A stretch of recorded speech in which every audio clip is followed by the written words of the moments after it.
I've made it to Shingle Street. I made it here about, 7:30, to be met with bright blue skies, really, really strong sunlight, and no cloud cover, which was really frustrating because the type of images I want are either going to be high key or low key. I did fire off a couple of shots over the far side of the banking and they just didn't work because the difference in brightness between the water and the sky was unbelievable. I put on 2 reverse grads and I still couldn't even the difference out. So I thought, no, I looked at the weather forecast and thought, I'll wait. So I've sat in the van, had some breakfast, had a snooze, done some stuff, and we've now got pretty much sunny cloud cover. And the sun is hiding, so we've got quite soft light. So that's part 1 done. And I've had a wander around and I can't believe how much this place has changed. I mean, I think it was 2017 that I was here. And this little lagoon that I'm shooting here, I'm sure this wasn't here. I'm sure this was open to the ocean. Now, I know it moves and changes, but I don't think it changed that much. Or perhaps this wasn't the bit I was at, and I'm imagining it. But yeah, it's a popular little place. Plenty of people about, dog walkers and people just wandering along. And it's really hard work walking over this shingle. And I'm also getting a very dirty arse because I'm sat down.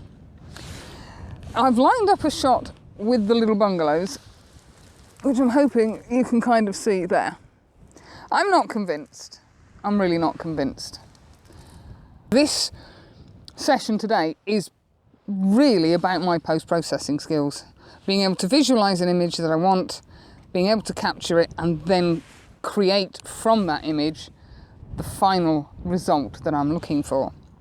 So it's about my post-processing, but it's also about being able to visualise the image that I'm taking and seeing what it will look like as a high key or a low key, and taking the images that will work. I'm hoping that makes sense.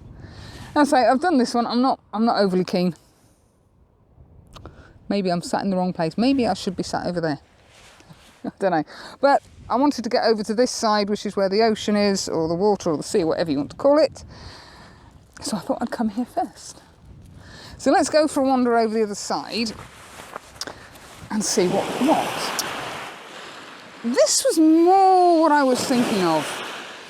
I vaguely recall waxing lyrical about how wonderful it sounds and looks as the water comes in over the shingle and then drags slowly back.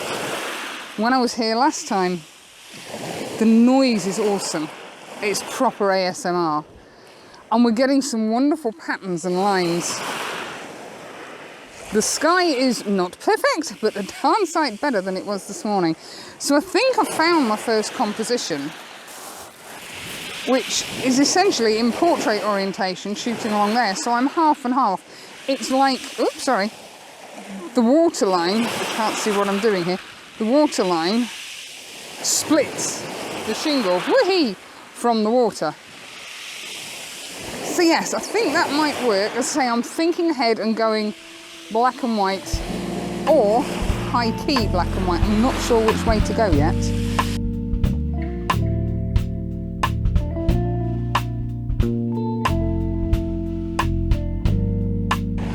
I was just showing you my composition, and in my video I decided it wasn't going to record anything. So I'm taking one along here to this little spit of land. I want to get those 2 islands in, but they're going to be a long lens. I'm shooting at the moment with a 10 to 20. I really don't want to swap out and then swap back again. Oh, it is hard work walking on this shingle. This is a far nicer place than I remember it being. Perhaps it's just because I am more in tune with what I'm after. Before, I would just rock up at a location and go, oh, I'll shoot that then. Now, I actually put a little bit of thought into what I want to shoot and the results I want to get. And even here, Scumbags dropping the paper. I haven't got any spare hands, I'll pick it up on the way back. Right, I'm going to have to stop waffling because I need to get up there quickly.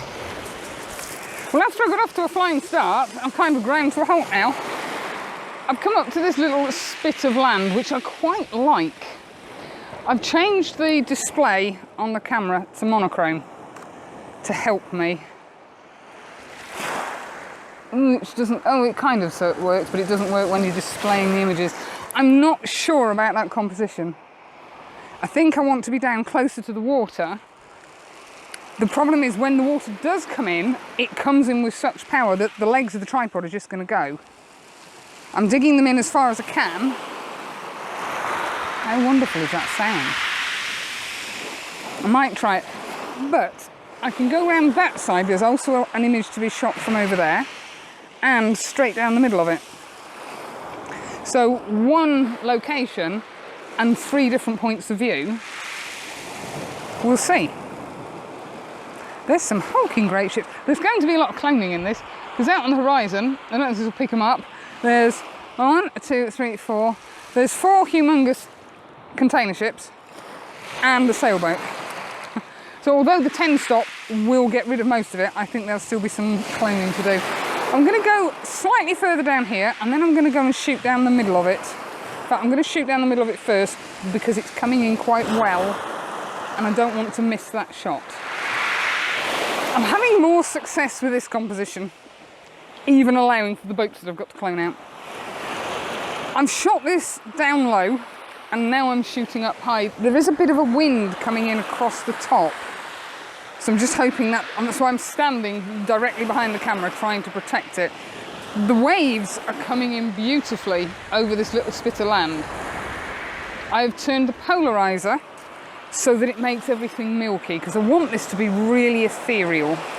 I've done a 30-second exposure at, it's f16. I've got the 6 stop, no I haven't, I've got the 10 stop, I've got a 0.6 grad on, and then I've got a reverse grad pulled all the way down. Because it is so bright, I need to slow the exposure down as much as I can, but by putting the 6 stop on with the 10 stop, it just blows it out of the water. It just takes forever. I'll be here for a fortnight. And a boat's now going across. Please keep going, keep going, keep going. Don't slow down, keep going. I think he's wondering what I'm doing. I'm going, get out of my way. Get out of my shot. The 30-second exposure I think is going to work as a low-key image. I'm now just letting it run so I can get a high-key image. All the while keeping an eye on this island over here, because I don't want it all to disappear. I'm hoping it splits in half. So let's have a look at that. Now, as a high key, it doesn't work. Oh, it might do, because when I say high key, I mean the water to stay high key. The shingle, I want to darken down. So it will be, yeah, kind of a high-low key. I know what I mean. The water, the patterns that it's creating are absolutely amazing. I just can't figure out how to turn that down now. Let's do that at 25. Oh, it's F13, sorry. Let's just tweak that a little bit and find my buttons. That's it. And this bit of land is now almost disappeared. I did try from over here, because there's a lovely curve just here that then curves round and takes you out. But this side of the bank, or this side of the spit of land, has more definition than that side. So I wasn't really seeing too much at that side. But I'm quite liking this. And this could be the one vlog that doesn't go out, because I could be talking a complete load of twaddle. I didn't check to see. Oh, yes. Oh, let's have a look. Yeah. What I'm trying to do is slow the water down so that it's totally ethereal. I'm still getting a little bit of motion in the wave, which I don't want. You can see where it's breaking over the end of this spit. It gets quite churned up. I'm trying to smooth that out. And it has now virtually disappeared, so I'm going to have to go and probably shoot that. Oh, this is a wonderful place, and I never thought I'd say that.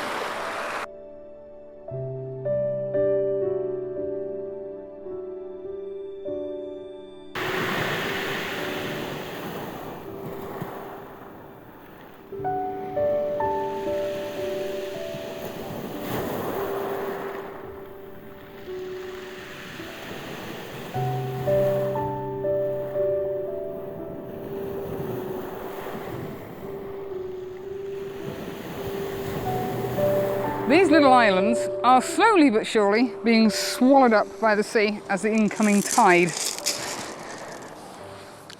I've had to come back up the banking, which doesn't look particularly steep, but let me tell you, it's shingle, it's steep. The disadvantage with that is there is a breeze coming from behind, and when you've got the 70 to 200 on, trying to shoot up high is just a no-go. I was getting camera movement. So we are absolutely flat on the floor. So glad I took the centre column out. I have a 6-stop and a 0.6 hard grad on. I have an image at f9 and 30 seconds, I believe. Yes. The two islands are kind of just under halfway, and then I've got lots of negative space. It is going to be mono, most definitely. I'm still not 100% convinced that that shingle is in focus. I think I'm relatively pleased with that one. Yeah, it's kind of what I was after.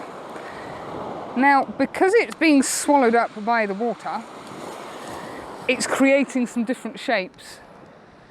So I'm just going to poddle off down this way a little bit more and try shooting that way and see if we can get something with that. The wind coming over behind me is a proper monkey, but it's not raining. Yes, let's be grateful for small mercies. Right, let's go move down there. These islands are going to be like a speckle on here. I'm zoomed in at 130 mil. I'm just going to have a look there. And as you can see, we are still flat on the floor with the tripod. I'm knelt behind the tripod to try and help protect it from the breeze that's coming over the top.